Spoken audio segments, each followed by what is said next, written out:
Hello, everybody, and welcome to the Sports on I-40 podcast. We're here today for week 10 of our series out here in the 3A North and the 3A East. So this past week, we had a slate of games that was rather exciting and pretty interesting to see. One that comes to mind here when I think off the top of my head is the Holbrook versus Sholo games. But I guess we'll just kind of sort of start off with some of the earlier ones that we'd seen in the North, or at least see the box score. So January 20th, we had Ganado at Monument Valley, and it looks like Ganado did fall by 10 points to Monument Valley. And that one in particular, I think we had a pretty decent spread for Monument Valley. I think maybe something by like 6 points or something like that. This is girls' schedule, right? This is the girls' schedule. Okay. So I guess we can show the viewers what that is exactly. So let me switch over. So looking at the this past week's scores here, what were your thoughts? Do you have any thoughts about the Ganado versus Monument Valley game?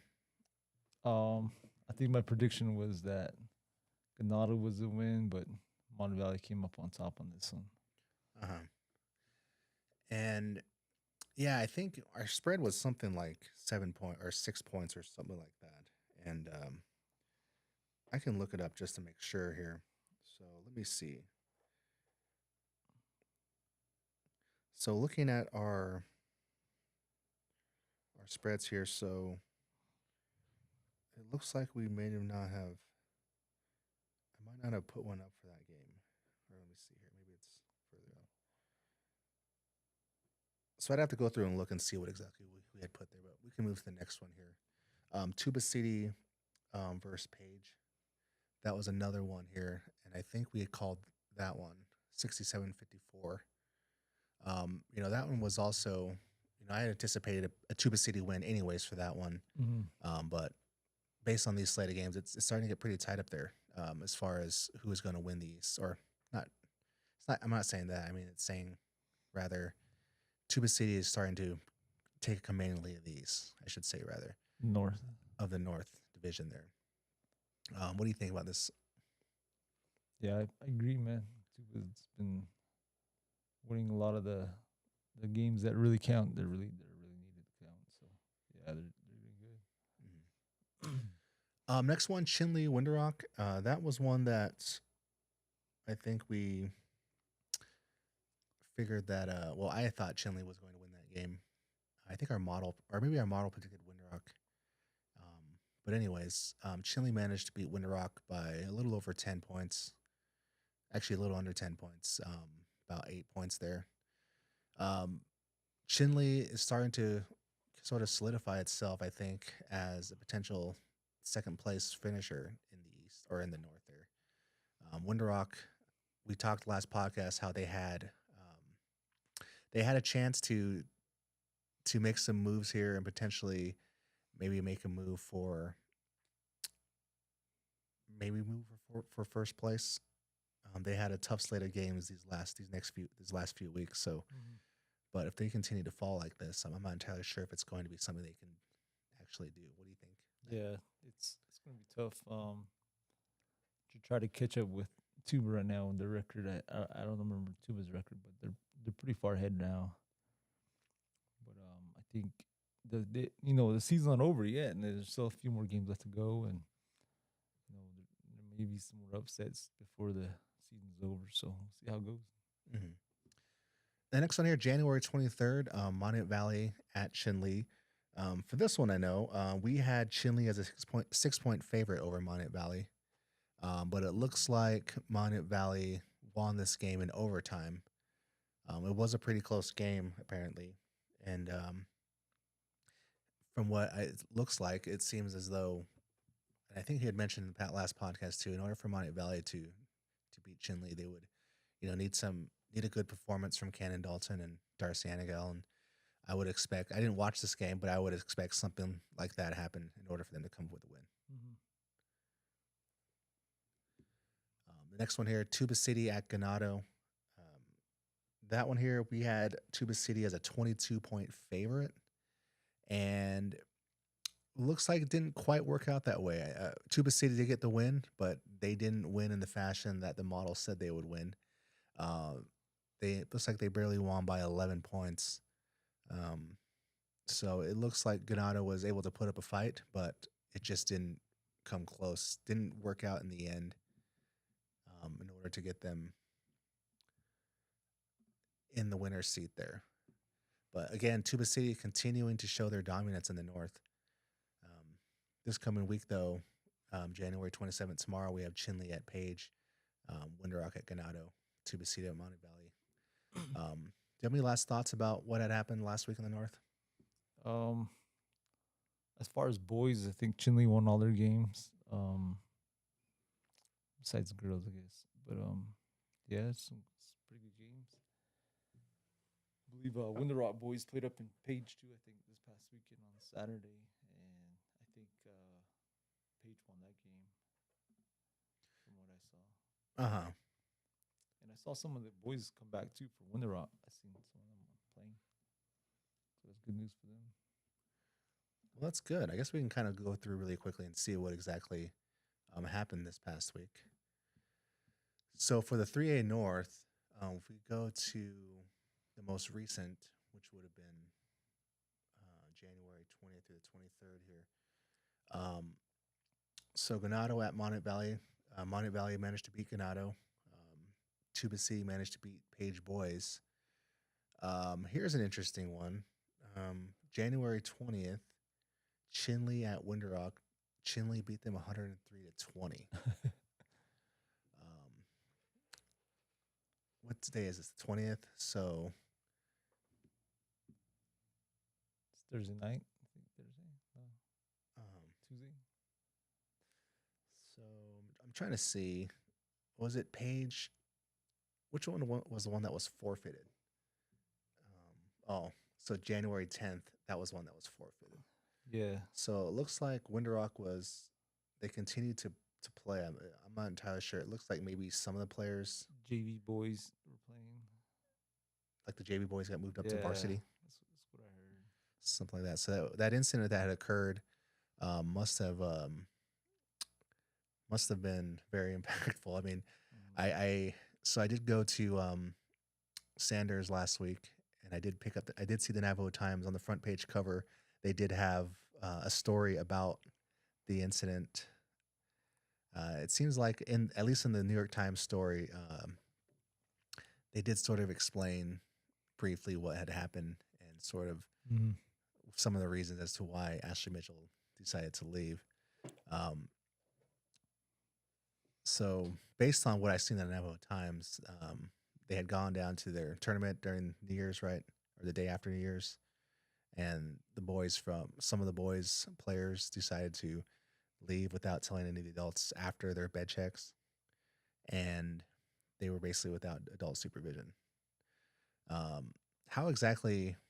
I mean, they're teenagers, I guess. I could see them doing. I could see something like that happening.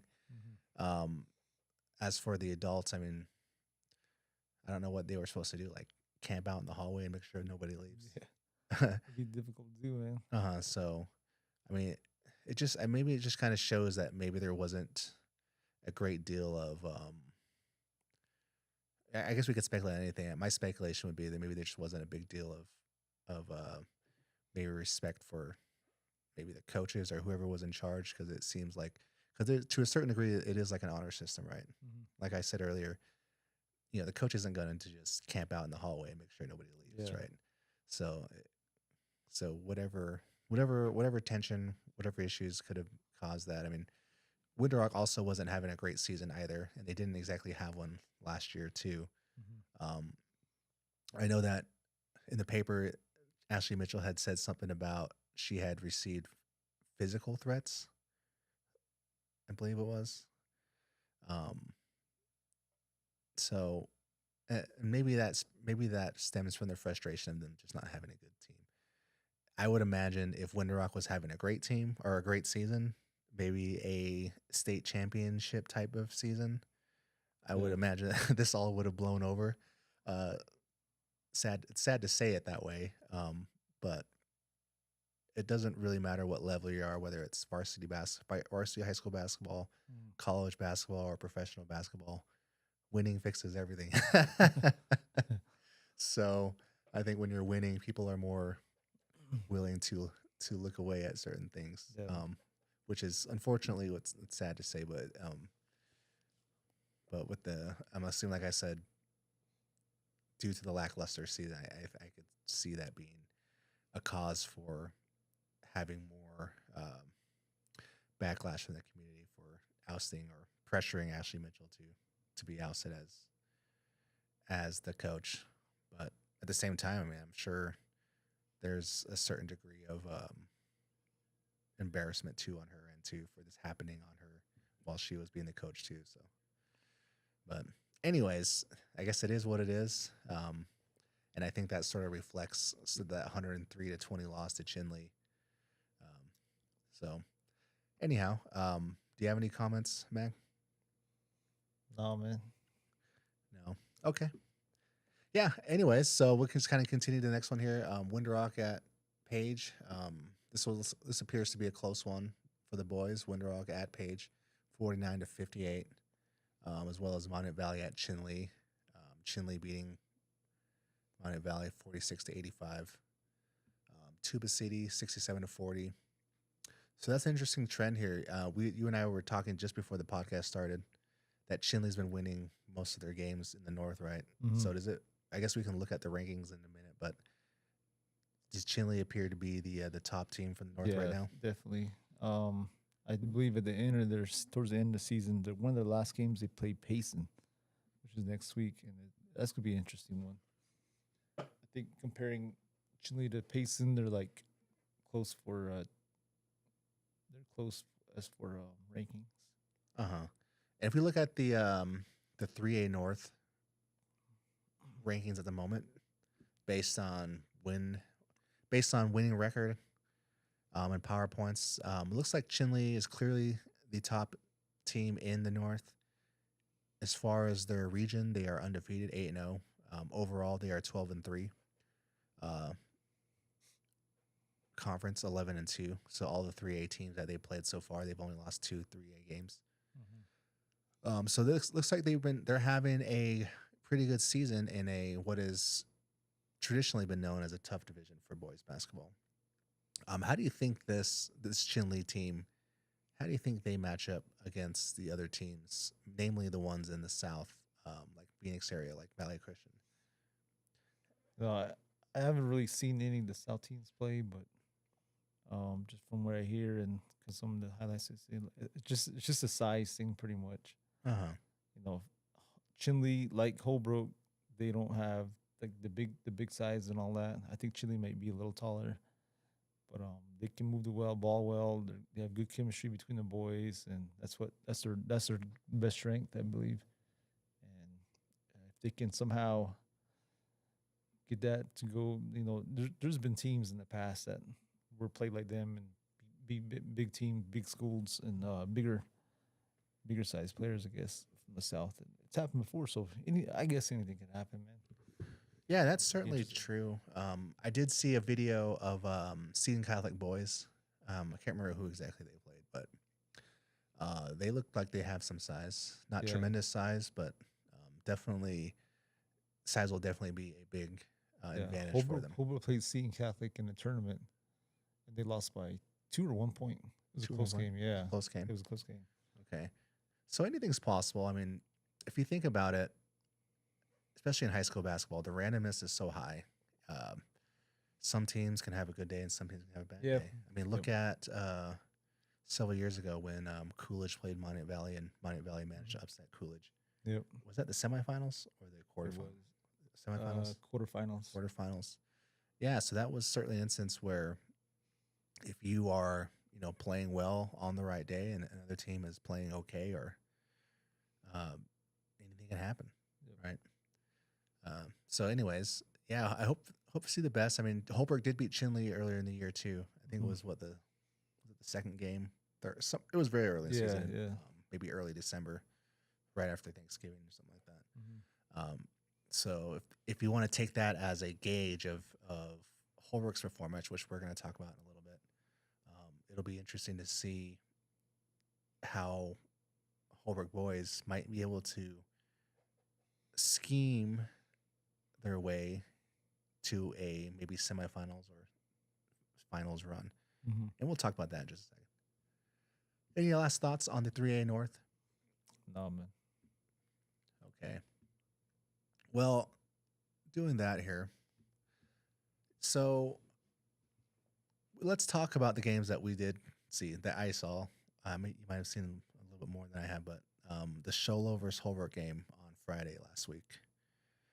The one that comes to mind, I guess the first one, Sholo girls versus Holbrook or Holbrook girls, right? I know that earlier in the week, Sholo managed to beat Holbrook by a few points, right? Mm-hmm. So it was a close game at Sholo. Yeah. I guess we can talk about that one first. So at The girls, Sholo, we're talking about the girls' game? yeah, talking about the girls' game. So at Sholo, how did that game go? I wasn't able to see it. I was at jiu-jitsu practice. Yeah, we watched it online, and it was it could have been anybody's game, man, at the end. But Holbrook was ahead. They had a chance to seal the game, but just some mistakes towards the end, some missed free throws, and that's what led them to the loss. But it was a good game. Mm-hmm. Could have went either way, man. So fast forward a couple It days went later. to overtime, I believe. It was an overtime game, and then Sholo won by overtime. Oh, it was an overtime I game. believe it was. Okay. Okay, I so can't let's remember fast right. forward to Friday then. It seemed like Holbrook was, I think they knew they could beat them Mm-hmm. given their performance Yep. earlier in the week. And I think Sholo,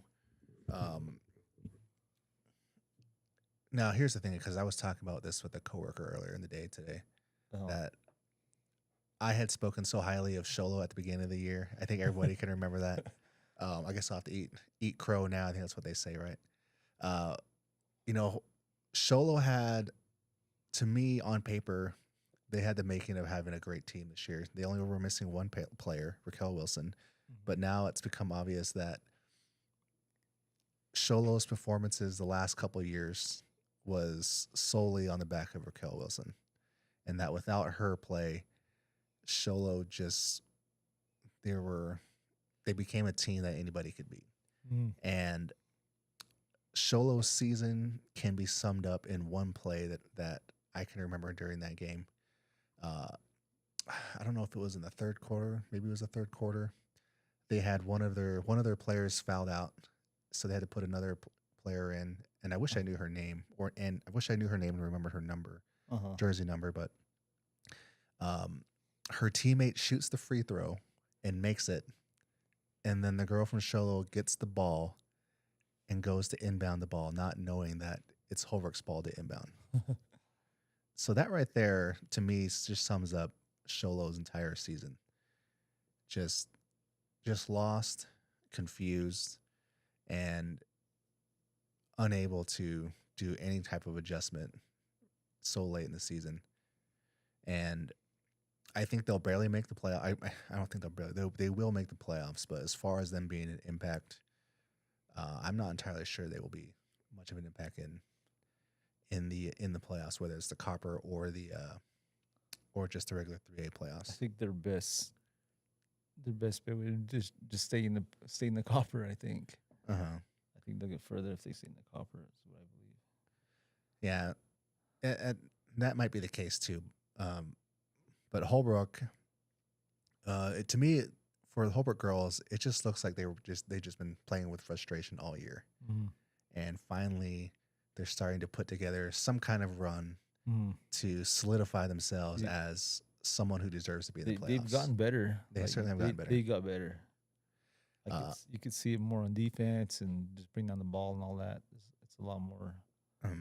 Because earlier in the year, I had mentioned that I think Holbrook will barely make the playoffs just because they're in the East and a lot of their schedule is from North teams. And given that the North is arguably the toughest conference in 3A girls basketball, that any team that plays them is going to get a boost in their power rankings.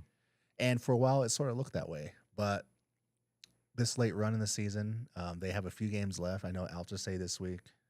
They played Alta State tomorrow. Then they have Blue Ridge twice, and then they finish, I think they play Alcé today, and then they play Alcé next Wednesday or next Tuesday at home. Mhm. And then they got Blue Ridge on Friday. I think is that away? This week Yeah, is a home game. Blue Ridge at home. And then okay, so I'll then just stay home next week, uh and then the Blue Ridge away the last game. so that's interesting. So senior night's going to be against Alcé. Yep. You would think they would have scheduled that with a team where Blue Ridge or someone the else. fans won't start fighting. But anyhow, yeah, like I said, they put something together and it appears to be working. They're not out of the woods yet. You know, they have a tendency to fall off the rails at times, Mhm. and I think they're a team that um if the game gets too out of control, it's very tough for them to get it back under control. Yeah. We saw that in the Winslow game where they almost lost. They had a 20-point lead against Yeah. Winslow, and they basically blew that lead all the way down to 2 points. But they managed to scoot everything back onto the right track, and they beat Winslow by like 5 or something at the very end. That was one of the games that happened between now and the last podcast last week, right? The Winslow game. Oh yeah, I believe so. Yeah. Here. So I don't know if Coach Perkins is scratching his head, like, you know, what's going on? Like all of a sudden my team might be playing a little bit better, or maybe he's not at all. I'm not really too sure. We'll have to get him on and we'll ask him that question. Mhm. Do you have any thoughts on the girls' game, Holbrook girls? No, I think they could be good if they really tried, and they have potential. They have a lot of potential. They could come out being, I think, number 2 at least in the conference. If they can win out, yeah, they'll be number 2 in the conference, I believe. Who can you bring up their standings for that? Yeah, I can do that right now. Let me see here. So for the standings for girls, and we just looked at that too earlier, but let me bring it up here.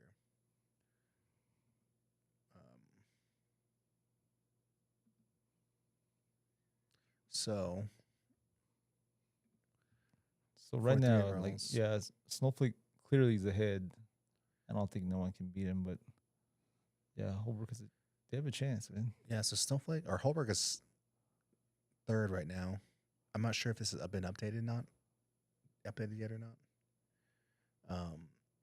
But Holbrook, I guess, did split the series with Sholo, so it looks like everything's still open. Because usually when someone's clearly won this spot, they usually have like the tiebreaker stuff here.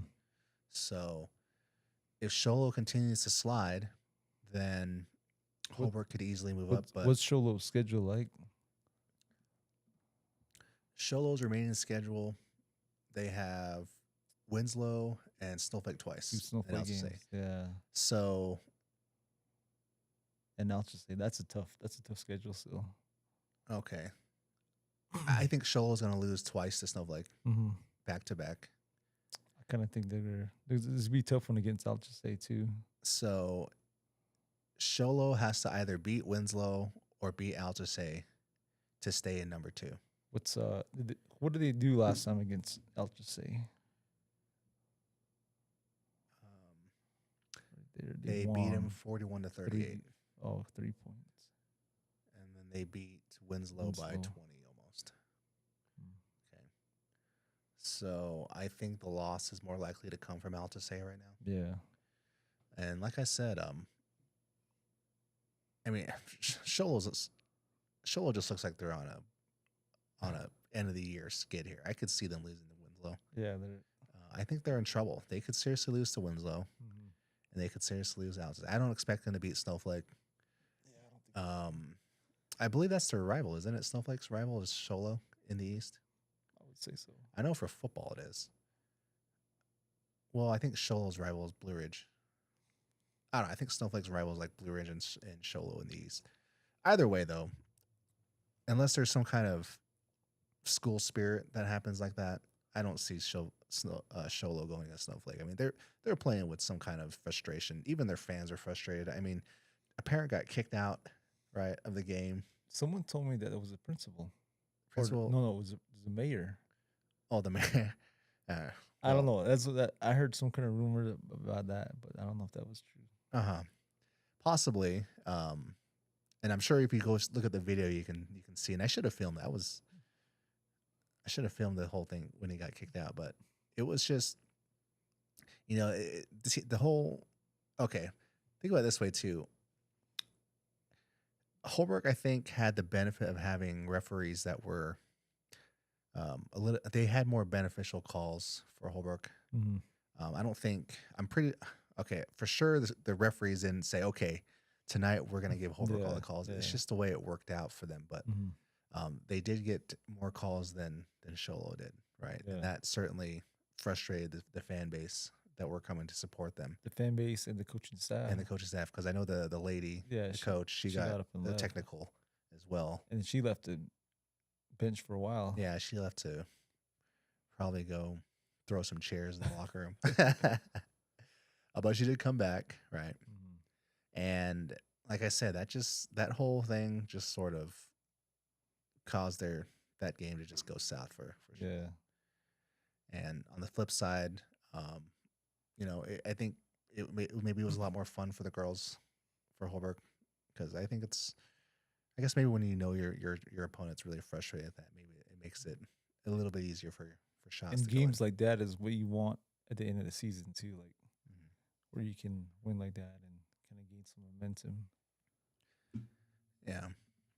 So, anyways, Holbrook, like we said, has Altusay and Blue Ridge to finish out the year, and I think Blue Ridge is at the bottom of the bracket. And I think in our preseason rankings, if I look at this here right now, the only thing we got wrong in our preseason rankings and how we thought this season would finish off based off the model is, um, I think we had Altusay just above Blue Ridge, followed by Holbrook, and then Winslow. Because I had thought too that Winslow was going to improve this year, and I thought Holbrook was going to move down this year, and that certainly didn't happen. Winslow didn't improve. They sort of stayed the same, or maybe got just a little worse. Altusay improved a little bit more for the girls. So, but right now the clear favorite in the East is Snowflake, and I would venture to say the clear favorite in the North and the East is probably Snowflake. Just be, but I guess I'll change it. I think it's a coin toss between Tuba City and Snowflake. Yeah. If I were to look at this logically, I would give if Tuba City were to play 10 times against Snowflake, I think Tuba City would probably beat Snowflake 8 out of those 10 times. I agree. I think Tuba City is just fundamentally, when it comes to skills, strategy, basketball IQ, I think Tuba City is just on another level.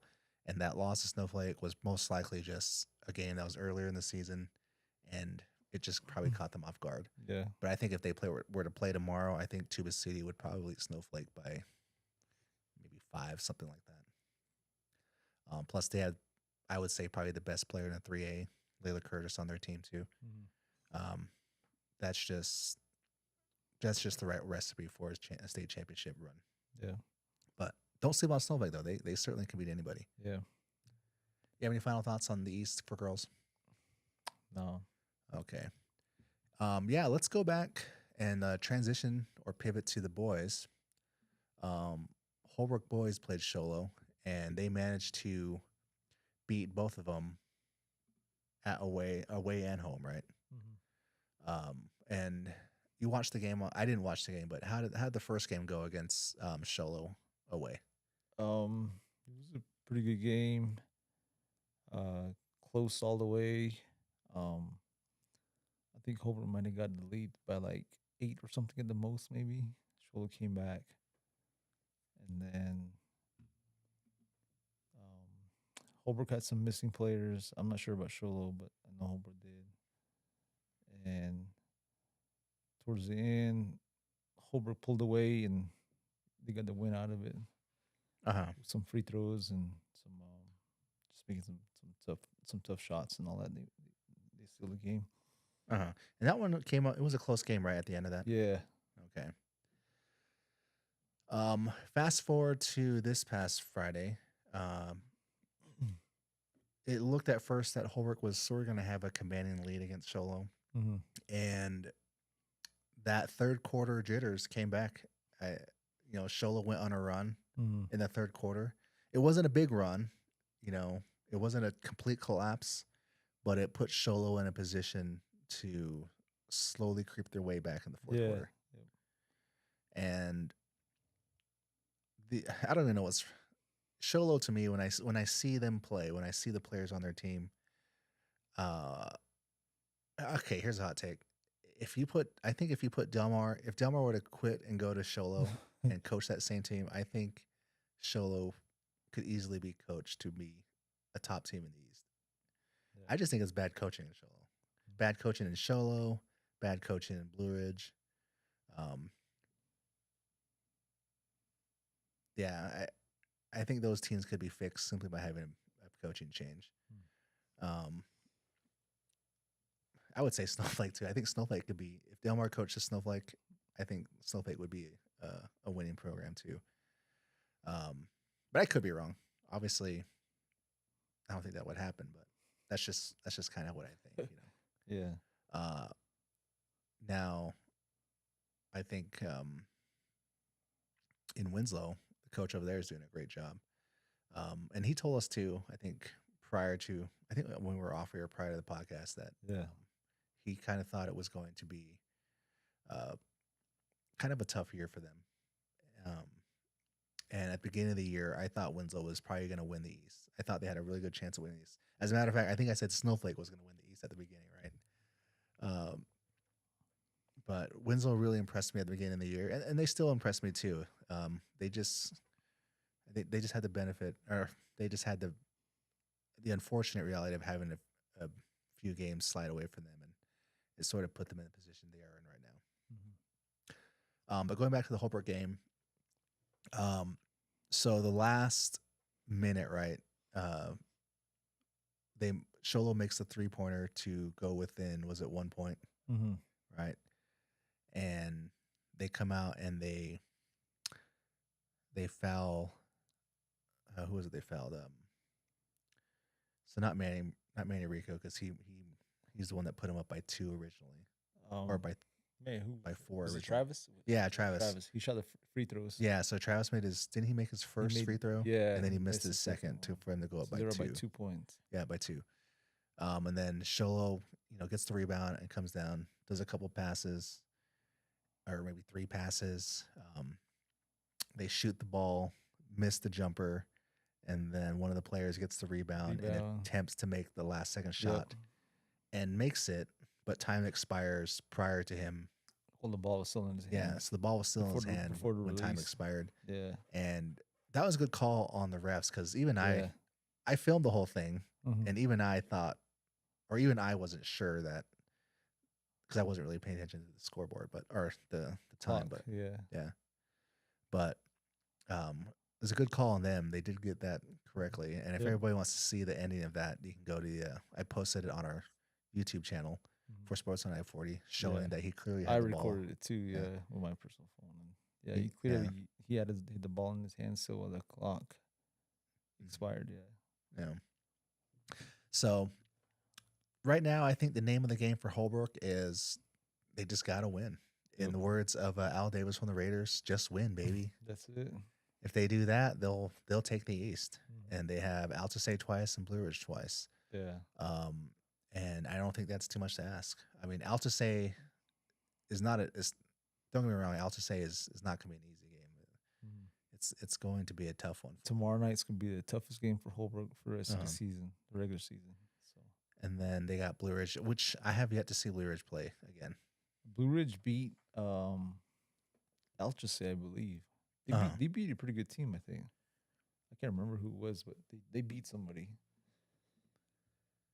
Yeah, we can take a look here. So, I mean, they beat St. Michael's. Let me see. So, yeah, right there. See, they beat Altusay and they won it 1-1.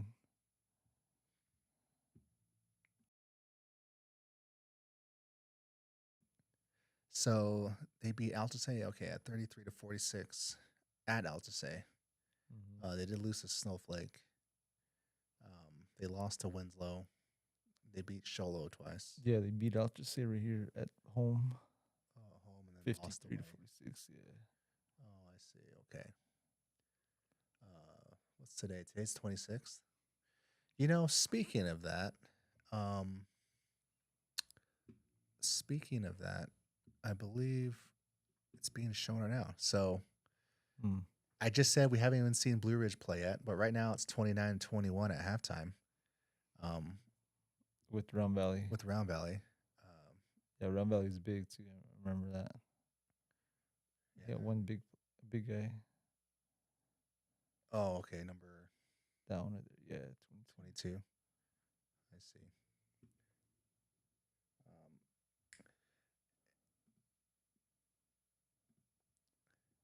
Yeah, I'm not really too familiar with 2A basketball. I think Round Valley's doing okay, right, in the 2A? Yeah, I think they're decent. They're a pretty good team. I know Blue Ridge has some pretty good shooters. Interesting. Like that guy right there. Yeah, I recognized him from last year. Is he a senior this year? Yeah, I believe he is. Because it seems like he's been playing for a long time. I guess when you watch a lot of basketball, it starts to blend in, and you think some kids should have graduated. But anyhow, so I guess we'll come back to that in a little bit. But anyways, so yeah, the whole name of the game, I guess, is just for them to win, right? Yep. That's all I can ask. If they win, that'll fix everything. Because winning fixes everything. You have a bad team. If you win, it's all that matters. So yeah, so I guess we can go really quickly and talk about this week's spreads for girls basketball. Week 10, the first one coming up this week, which would be tomorrow. Winslow versus Sholo. Sholo. So I guess Sholo at Winslow. We have for the girls, we have Sholo as a 10-point favorite. I think I would probably lower that to maybe Sholo by 2. Sholo is just, like I said, we'll have to see how they finish out the season, but they have the recipe for disaster at the end of the year. I got Winslow on this one. I say Winslow by 1. Winslow by 1. Winslow by 1. Okay, that's certainly possible. The next one here we have Holbrook at or Altusay at Holbrook. That should be backwards, huh? Holbrook at Altusay. Yeah. It should be Holbrook at Altusay. So Altusay 1-point favorite over Holbrook for the girls. What do you think about that? I think if Holbrook can make it a running game, I think they could pull it off. So I'm giving Holbrook by 1. Holbrook by 1. Holbrook by 1 is what I think. Okay. Yeah, I think it'll be pretty close. I'm going to go with the model here. I think it'll be a close one. Actually, you know what? I think it's going to be Holbrook. Yeah, I'm going to go with Holbrook probably by 5. I think they're on fire. I think they could do this one. Yeah. I think the model's wrong on this. I think Holbrook by 5 tomorrow. Next one here, Monument Valley versus Tuba City. I have Tuba City. The model has Tuba City as a 10-point favorite. I'm going to go with that. I think Tuba City will win this by 10. I think it's a big tough game for Tuba. This is at, where at again? Monument Valley? Yeah. I say Tuba by 2 points. Tuba by 2 points? Tuba by 2.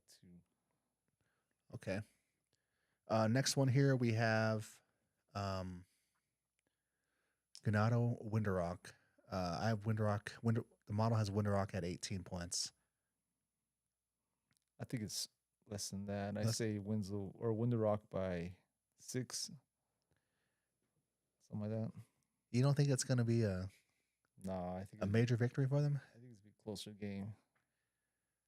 I've been saying that about Ganado a lot, but I think Window Rock won by single digits.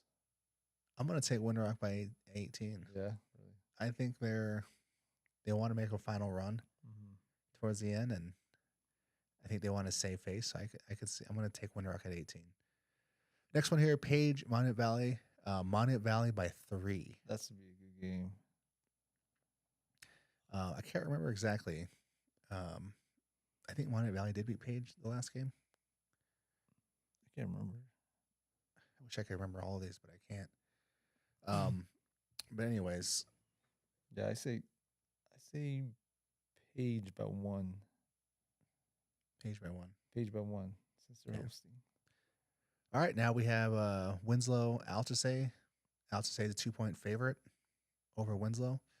Yeah, I think I could see this being a close Yeah. game. Next one here, Winter Tuba City. Tuba City, 8-point favorite over Winter Rock. I think that's fair. I could see. I'm going to take that. Tuba City, 8-point favorite over Winter Rock. This is at Window Rock, right? Yeah, okay. I say Window Rock by 1. Mm-hmm. Window Rock goes by 1. You think it's going to be under 95 points? Under 95, yep. The model says 51-43 Winter Rock or 51-43 Tuba City. You think it'll be somewhere around that score? Yeah, I say under. It should be under 95 though. I think. Okay. Page versus Monument Valley. Page, a 4-point favorite. And it's funny because we just said earlier Monument Valley being a favorite. The reason why the model flipped these two, one being a favorite and one, The hosting team. yeah, because they're giving them the model's giving them a home court advantage bump. Oh, I meant this one because Page was. I thought it was a home Page. One of them's away, huh? So that. Oh, okay, it's at Mono Valley. Okay, that's what threw me off. So I guess we were wrong. Page hasn't played them yet. Yeah, I'm gonna follow the model. Then. I'm gonna go with the model. Okay.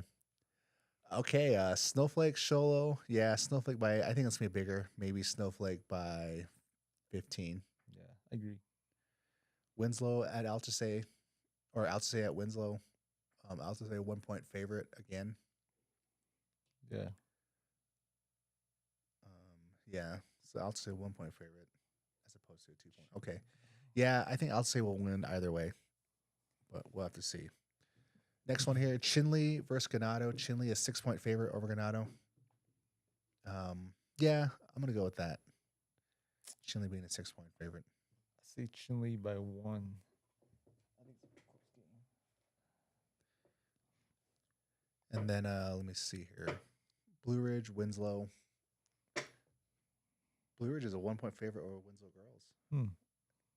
Dang, this is okay. It's like I did it twice, 2 and 2. Oh, okay. So this last part here. One's is not gonna be. correct. Oh yeah. Yeah. So anyway, unless they're playing a doubleheader that day. So, anyways,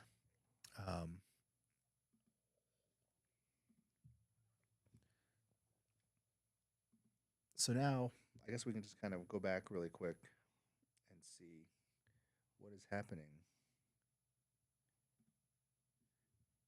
in the world of Blue Ridge versus Round Valley. And from what I can see, looks like the game hasn't gone back yet, but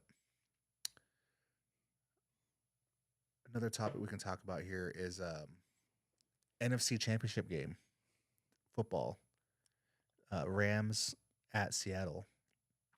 I was hoping for it to be a closer game. I was going for the Seattle Seahawks. I mean, obviously, I'm a Cardinals fan, and I don't really like the Rams or the Seahawks. But I do have to go for the NFC team, I guess. And since both of them are in there, the NFC West basically dominated the playoffs this year. Yeah. I like Sam Darnold a lot. I've been following Sam Darnold since he was in college at USC because USC is one of my favorite college football teams too. But anyways, I was happy for Sam Darnold. I wanted to see him win the game on some kind of last minute drive, so I was kind of hoping that the Rams could take the lead Yeah. at the very end, which would force Sam Darnold to play at a high level. But unfortunately, it didn't work out that way. I mean, Yeah. fortunately for the Seahawks, but unfortunately for the Rams. No one scored in the fourth quarter, huh? At all. That's a good question. Yeah, I think it stayed the same the whole time. Uh-huh. I know because we played squares at work, and some guys were won All multiple won their square quarters. twice. Yeah. I see. Uh-huh. It's funny. I watched the game. And I don't remember, but yeah, it seemed. I know late the Rams had a chance to take the lead, and Mhm. what was it? Matthew Stafford was unable to get the football in the end zone. Yeah. Um, it seemed like on the play prior to the fourth down, it seemed like maybe he should have just ran for the first down because they Mhm. were only, I think, they were like 3rd and 4, so you just need to get 4 yards for the Mhm. first down, and they'd be right there, first and goal Yeah. with like 3 yards or something like that. Um, That last play too, they almost had it. They almost were out of bounds right there mhm. for the sub clock, but And if you it if didn't happen. you if you go back and watch that their last play, on that fourth down, uh, they they basically flooded the zone, I think, on that one, and it just basically forced Matthew Stafford to make a bad throw with the rushing as well, Mhm. and there was just no one open, and he just kind of threw up a prayer to that tight end who was basically like double covered, and just a horrible decision, horrible play. I know that the coach from the Rams, you could see on his face that that was just a bad thing. I know he tried to call timeout prior to them running Mhm. that play, but he decided to let it go, Hmm. and it just didn't work out for them. But everyone's saying that the Patriots are going to easily fall to Seattle. Right now, I think the bookies have the game being a close game. I think the Patriots are 4.5 point underdog to the Seahawks. Um, I'm not entirely sure if it'll be that close. I mean, they'll be playing in Santa Clara at Levi's Stadium, so weather's not going to be an issue Mhm. as opposed to when the Patriots played Denver. Denver and it was snowing, right? But even before the snow started, both teams were just struggling to score, Yeah. right? Um, so I think Seattle's a clear favorite, and I wouldn't be surprised if it's a blowout. Maybe Seattle winning by 21 points, something like that. I think it's gonna be something like that. Uh huh. It's gonna be Seahawks by a lot.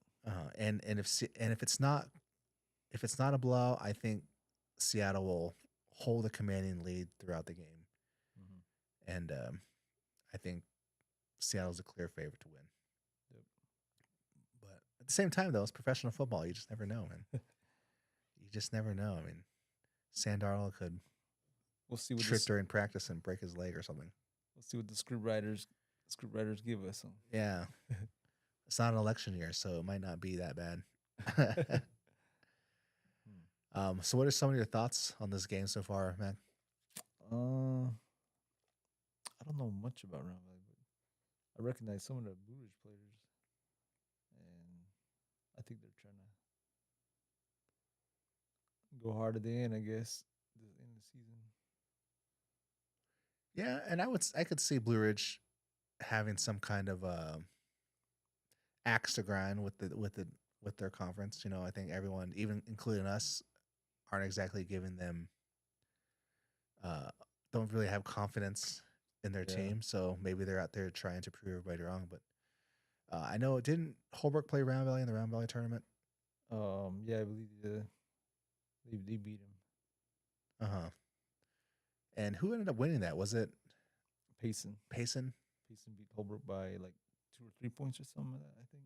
Uh huh. Does Payson appear to be a contender? Yep. They're pretty good. They're up there with Chin Lee in rankings, and they play Chin Lee. Chin Lee plays at Payson next week. That's like one of their last games. Mm-hmm. So that was be interesting game to watch. Yeah. I remember 20. What is it? Almost 20 years ago, maybe 18 years ago, 2000. I think it was the 2007 Holbrook team. Um, they played they played Payson twice in the regular season. Mhm. Played them once in the 3A region tournament or the 3A East region tournament, Mhm. and then didn't they play them in the quarterfinals? And they lost to them all 4 times. Oh man. I remember that year. They had a player. Payson had a player that was like 6'8" or something, or 6'9". Uh-huh. He's a really tall guy. That was the year like when Olin Hatch was a senior. I think Jason Blinn was a senior that year. Um, those are the only two I remember at the time. At that time, I think maybe Jarrell Dixon was a freshman that year. Yeah. Um, anyways, yeah, that was Holbrook just couldn't seem to get past Payson that year. And I think Holbrook finished second in the region that year, and they did finish second in the region tournament because I want to say that was the year that Snowflake had their gym completed. Dope. Yeah. I believe they had the region tournament at Snowflake that year. And I think I listened to the game on the radio. Oh, you did? That was back when they didn't have. There was no like streaming on YouTube, huh? Nah. Okay, it was just videos There on might have YouTube. just been YouTube on the videos. Yeah. Yeah. Okay. Anyhow, so that's what I think about when I think of Payson boys basketball. Was that year? Man, that was a long time ago. Yeah, they always had a big guy. It seemed like. I've never actually been to a game at Round Valley. Have you? Or In Round Valley? Yeah. Yeah, I have. I think during some of the games they'll play at the other gym, but this one they're playing in the dome. Is this a new court for them? It's a fancy one. Maybe. No, I think it's the same.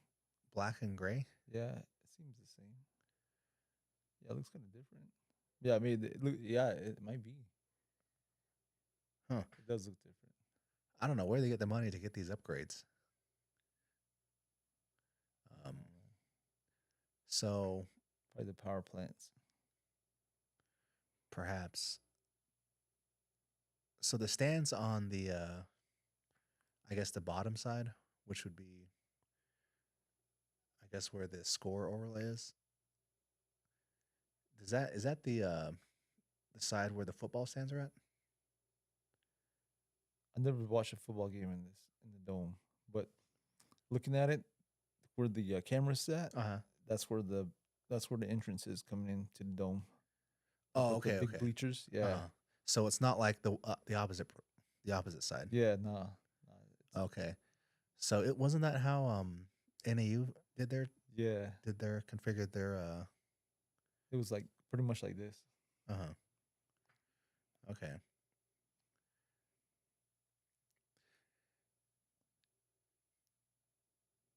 So I've been kind of researching on how to do streaming like this. I think we have the tools to do it.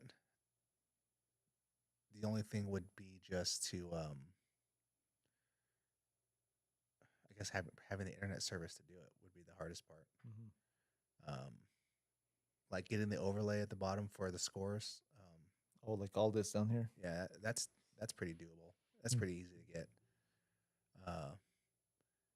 And then everything, we could even do it without. You can even do this with an iPhone as the camera. Wow. Just position the iPhone up top somewhere. I think. I wonder if for these guys they have. Oh no. Okay, so Floyd Simmons has a booth there, right? And next to his booth, he has those monitors right there. You see those monitors next to him? Yeah. So over there, he has his system where he's able to select the cameras on there, and I think his production team actually selects the cameras for him, and then their cameras that they film it are they're like wireless cameras, so they're essentially all plugged into his one computer there, and then that gets shot through some streaming software. I'm not sure if he's using OBS. Maybe he has some more complicated streaming software which allows him to do these cool graphics like he has here, like the score overlay here. This one, and having another screen like this, and even having the one in the background with the ball rolling around in the back. Yeah, that could, give me a few minutes. I could probably recreate this whole thing right here, actually. But anyways, it's pretty cool how technology has made it possible to do stuff like this. 30 years ago, I think you would need $50,000 to do something like this. I'm sure he put a lot of money into doing it like this as well. Those cameras aren't cheap. I've seen So them. Sports Zone, what's the how big's that company? Um, well, SMG Sports. That stands for Simmons Media Group. I think that's Floyd Simmons' That's his own, huh? that's his production company Wow. that does this, Uh-huh. and they do it. I think in partnership with 98 whatever radio stations Oh, okay. out of Cholo. Sholo. I want to say it's that radio station that's across the street from Sonic over there in Sholo. Mm-hmm. They do it in partnership with them, so I think they distribute the audio over the radio, Uh-huh. if it's even still done that way. Z91, is that what it was Uh, called? I can't remember. Actually, I don't even think Sports Zone is broadcast over there. I think isn't it just YouTube? I think it's just YouTube. Because years ago, The iTalk is the one with the iTalk is the this one with the radio. radio. Yeah. Okay, so maybe that one. I think Floyd Simmons owns both. His production company does both. Hmm. So what that would entail is his company. They bought the cameras, they bought all the equipment to film it. I wonder if they use Starlink or something to have the internet access Yeah, to stream it. this. Yeah. Um, but anyways, years ago, like 25 years ago, Floyd Simmons used to do. Well, he was exclusively radio, because I remember he used to do the Friday night football show on the radio, Uh-huh. where he would basically talk about all the 3A East games that are happening Yeah. prior to the game starting, and then when their game of the week would start, he would flip it on to them, and they would do the game of the week over the radio. But yeah, the Friday night football show. And then at some point, I think when this became feasible, he had developed this, created this production company to do it. And I feel like it's the hardest part for us to do something like this would be just to get the capital investment to do it. Because like I said, those cameras they use, those cameras are like maybe 20 grand. Damn. Even though I think I've seen the wireless ones that they hold on their shoulder. I think that's like a $50,000 camera. The employees to run all that too, huh? Yeah, and they have like employees that hold the cameras, right? Mm-hmm. But other than that, other than the cameras, I think I would say we could probably do the rest of it. It's like there's a laptop there that does it too, but it's sort of like the same setup we have here as far as streaming software. Uh-huh. What we're currently doing to show this on the screen here, Yeah. it's the same thing, right? Hmm. Speaking of which, everybody watching, if you look on the left and the right and left side here, I almost got my directions screwed up. I did put the names, logos of all the schools there. I believe this is going to change next year because Yep. they've done some conference realignments, and we hope to have Coach Perkins on to talk to us about that later on. But right now, we have Blue Ridge playing Round Valley, and it looks like Blue Ridge has a 4-point lead over Round Valley.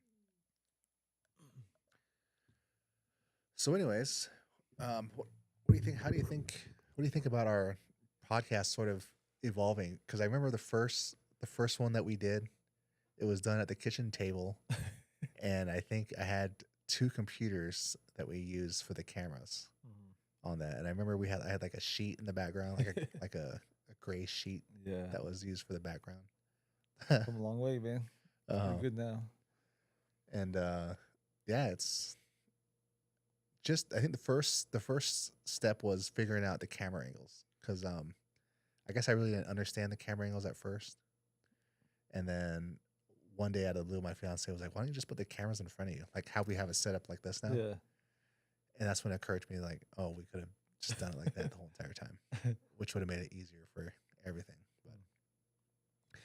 And then we learned. Yeah, and then remember my equipment was like all outdated, like the computers were all old and slow, so we ended up having to get a whole new computer and then just kind of piece it all together, right? Yep. We don't play pool no more, but Oh yeah. at So least at least we do for this. everybody who doesn't know, I had a pool table, but now the pool table has been converted to a podcast table. Yeah. So I used to play pool every day, but now that this is a podcast table, I haven't been able to play in at least a year now, huh? Mhm. Um, We haven't moved anything from here since. Huh? yeah, it's just been sitting here like this. This is the same plywood that we had that first Yeah, still the same plywood and everything. time. This is a custom table, a Yep. custom tabletop that was You done. can't find us anywhere else. Uh, what do you think about next year? Maybe some of the games just kind of streaming it like this. That'd be cool. Yeah, just kind of talking over it. Um, as long as we don't have a million views, it should be okay. I think Floyd would get upset if we had a million views and we were streaming his thing over this. Everybody's coming back. Yeah. This could be a classic finish.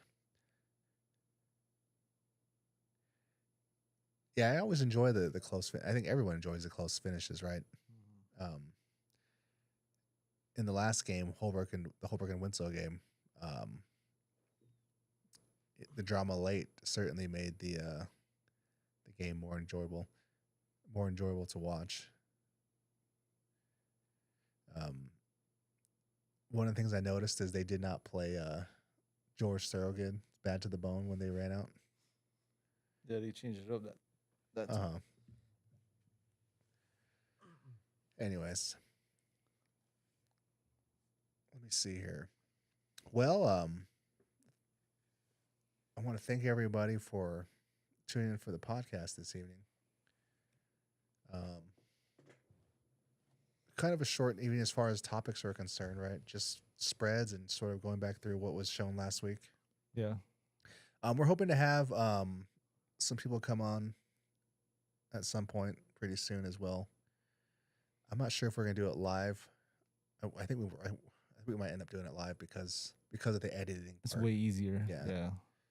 It's way easier rather than having to edit the whole thing afterwards. So, but anyways, yeah, please, if you got questions or something, they can ask you, right? They can put it on or whatever on the live chat as well. And anyways, so I guess we'll come back later on this week. I know I want to do a show, a Super Bowl show, and just kind of talk about, what some of the people are saying about the upcoming Super Bowl, Seattle versus the Patriots. One of the podcasters, or one of the people I like to follow when it comes to football, is Warren Sharp. He kind of gets into the weeds with all the football statistics, just things that I never even thought of. There was some stuff. I watched a replay of his NFC AFC game predictions, and just like the stuff that he knows, like the Patriots have, like Drake May, like only his passing percentage in snow was like this percent. Just stuff that I don't know how he even compiles all that data to know what. I read on Reddit that his betting record is they say it's kind of like, I've heard they were saying on Reddit that they didn't think his betting record was what he said it was. Oh, really? Yeah, I think he claims he's like 80% or something like that on all-time bets. If you look at his advertisements, it's always like a $100 bettor made $13,000 this year, stuff like that, on his advertisements for it. But it's just so hard to predict football games because football is the most watched and most bet on sport in this country.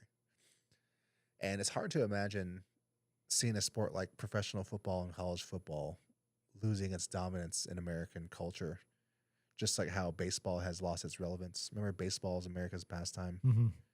And for the longest time, baseball was like the number one sport in America. And then probably around about the 70s, professional football started to gain popularity in this country. probably a lot of it was the NFL AFL merger that sort of made it more. It brought two opposing fans into one central location, right? Mm-hmm. Built interest there, and then just turned into a spectacle. Because I listened to a podcast today about um, American American football eventually losing relevance in America, and I didn't really understand the guy's thesis on why he thought so. But one of the interesting things he brought up that I do think is a possibility for people no longer watching football is how expensive it could get. Yeah. Um, because if you look at it this way, there's only so many rich people in this country, right? And at some point, you're gonna run out of rich people to sell things to. The way they have it now too. Back in the '90s, all the football games are on one channel.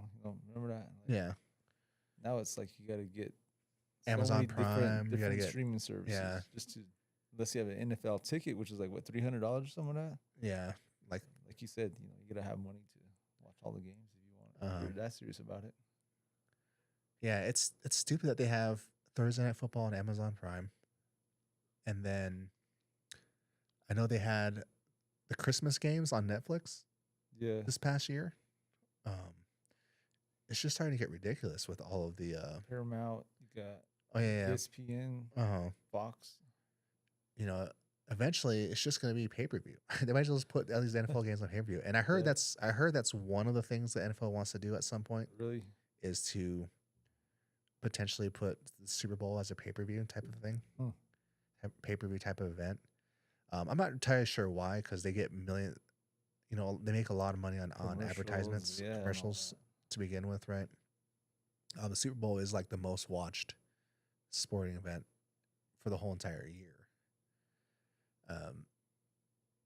But yeah, I think the NFL is in danger of pricing everybody out. I mean, it's gotten extremely expensive, not only to go to games, but just to watch it on television. And even in your local market, I think the Cardinals, I mean, you can watch it on your local market, like NBC or on Fox Yeah. over the antenna, but that's about it. I mean, and these like Fox and CBS, they only play a certain number of games in your market. So for those who are interested, you get the Sunday ticket and you can watch all the out of market games at the same time. And it's nice. If you really enjoy watching the football, it's nice. Plus, they have that 4-screen feature where you can watch 4 games at the same time. So it's nice to see. The other thing too is college football. College football is a big thing too. But the problem with college football is, I'm going to say, eventually, sports and academics are going to be separate in college football, which is stupid because originally, right, it was for the sport was for education, right? Yep. But now it's getting to the point where money and NIL has gotten in, and it's making it to where the education side doesn't even matter anymore. For the average player, it does, because I'm sure they're there for the education. But for the big time players who are getting paid now to play, it's going to be different. And I would imagine, let's assume you have a big time NFL quarterback or a wide receiver or running back, and they have bad grades and they can't play, or they get on academic probation and they can't play the following season. It wouldn't surprise me if they tried to sue the NCAA, saying, some kind of hardship or something. And the NCAA, to just end the lawsuit, they just say, okay, we're no longer going to require passing grades for college players. Requirement, yeah. And then eventually it'll just be an amateur football league, because they already ended the requirements for like they don't count our junior college towards your eligibility. Yeah. They want to extend the red shirting, the green shirt. I heard there's like green shirting and like yellow shirting too.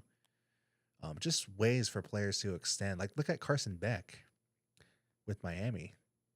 He said he graduated 2 years ago and he's still playing, right?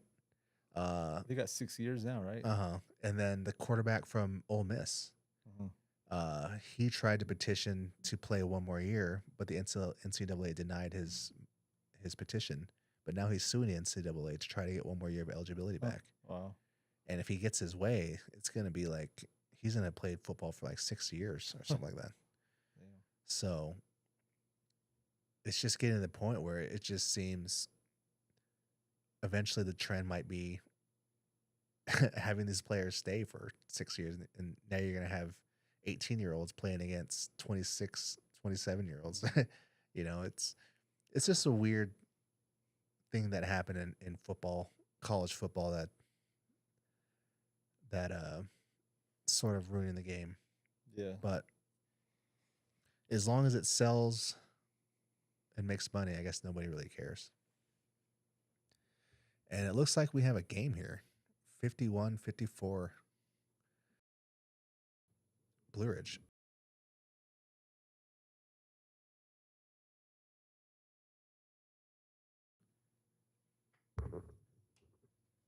So what are your thoughts so far? I mean, 53-54 now. Pretty good game. Blue Ridge is up by like 8 earlier, beginning, and I'm like came back. Yeah, with just a minute and a half, a little over a minute and a half left. Yeah. Blue Ridge is shooting a lot of threes, man. I'm missing most of them right now.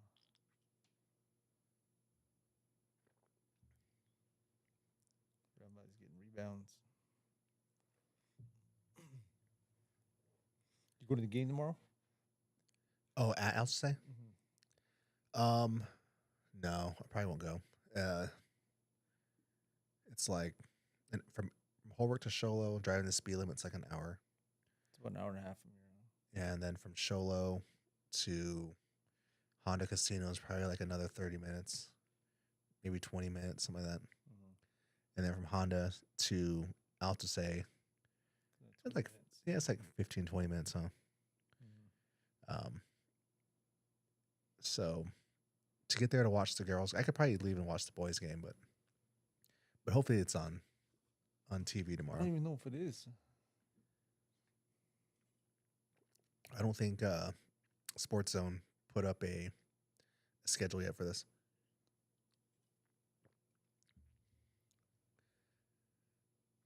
Yeah, we're planning to go. We'll probably be there.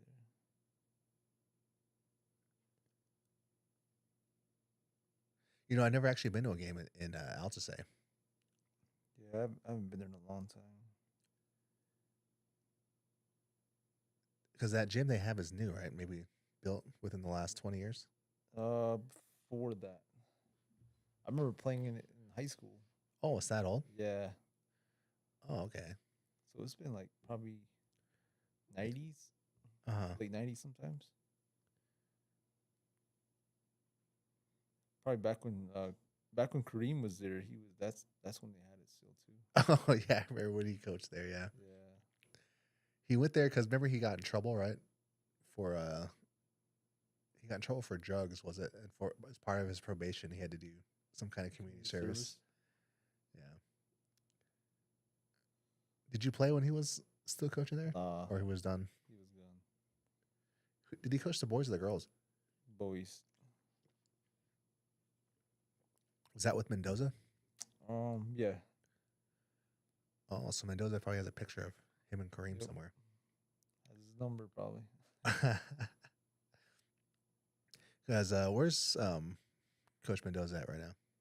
He's in Coolidge. Coolidge? Coolidge. He's assistant coach for Coolidge. And that's where he's originally from, like that area. Oh, okay.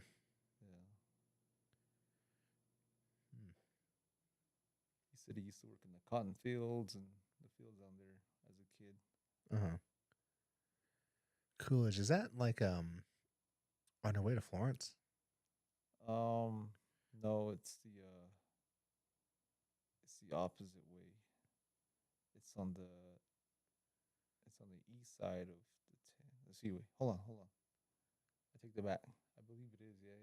Yeah. Uh-huh. between Florence and like Castle Green area, sort of. Hmm. Yeah, I've never been to Coolidge, so Yeah, that's we watched the game there last year oh when Holbrook played. was it the quarterfinals or Yeah, whatever?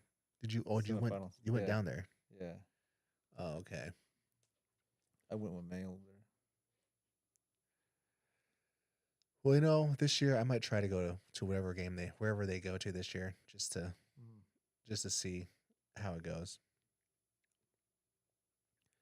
Um, Given that all the best teams might remain in the Copper tournament, I think you might have one good team that kind of gets left out. Mm-hmm. Um, but because of that, I think Holbrook does have a shot to make a little run there. I'm not sure about winning the whole thing, but I think there's a path for them to get to the Yeah. semifinals even Chinle, something like that, some team like that. Mm-hmm. I think there's a path for them to make the semifinals or the finals. Because I think, as we mentioned here, all the best teams will be in the Copper tournament.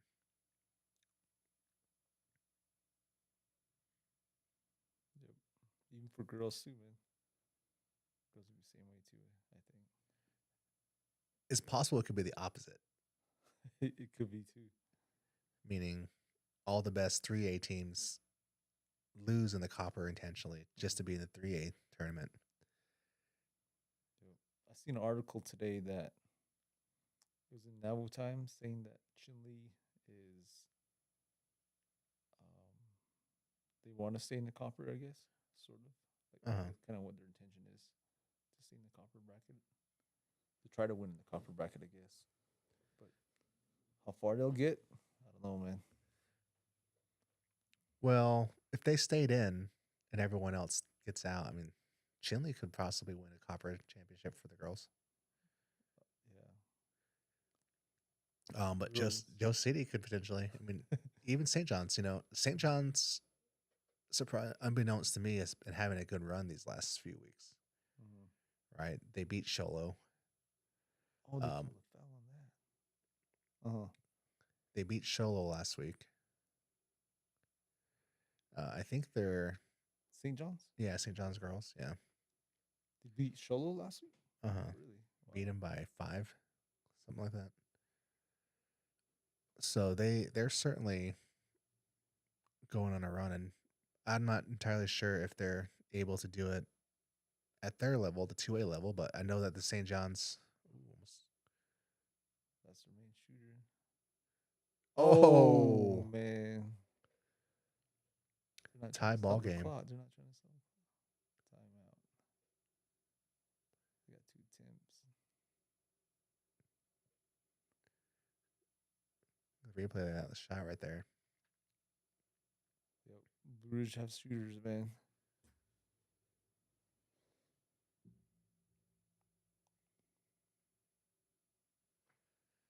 Wow.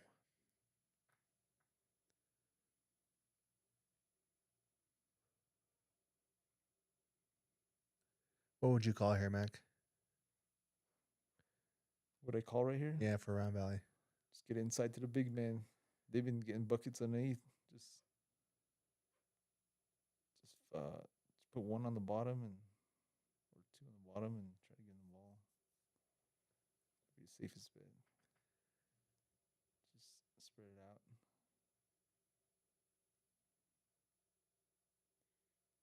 I think they got two bigs on their team. I would just put one of them, two, both of them maybe on the bottom.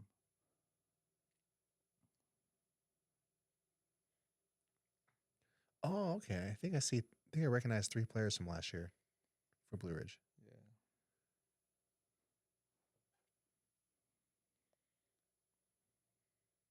9 seconds. There's still plenty of time. As long as they get the ball in. Don't shoot. Why would you shoot that? Right, there you go. Oh, Oh oh! man. Is that it?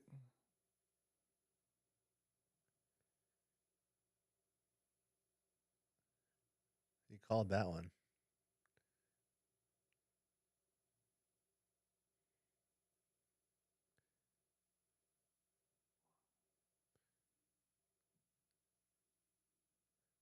putback right there. Oh man, so we think about one. I would say it's more like 1.2 seconds, not 0.1. That's to be hard. But I don't think they have the luxury of doing replay in high school.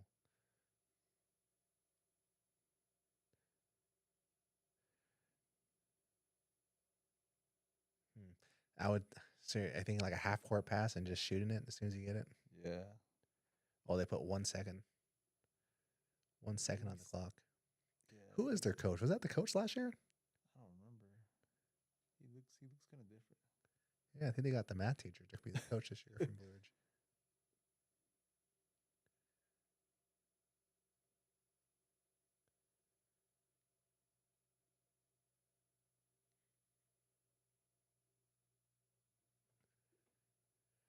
See what happens.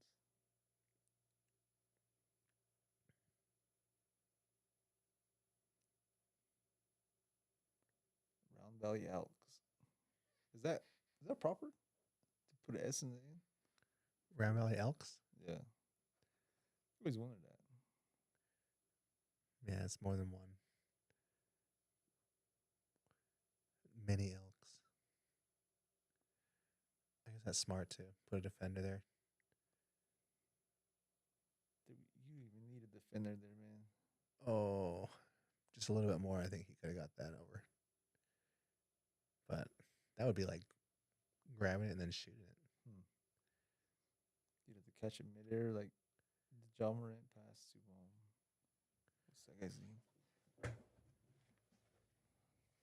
Okay, everybody. Well, thank you for being with us this evening and watching this podcast here. Please like and subscribe. And just remember that we will continue to do these podcasts every Monday at 7 o'clock. And until next time, have a great evening, everybody. Yep.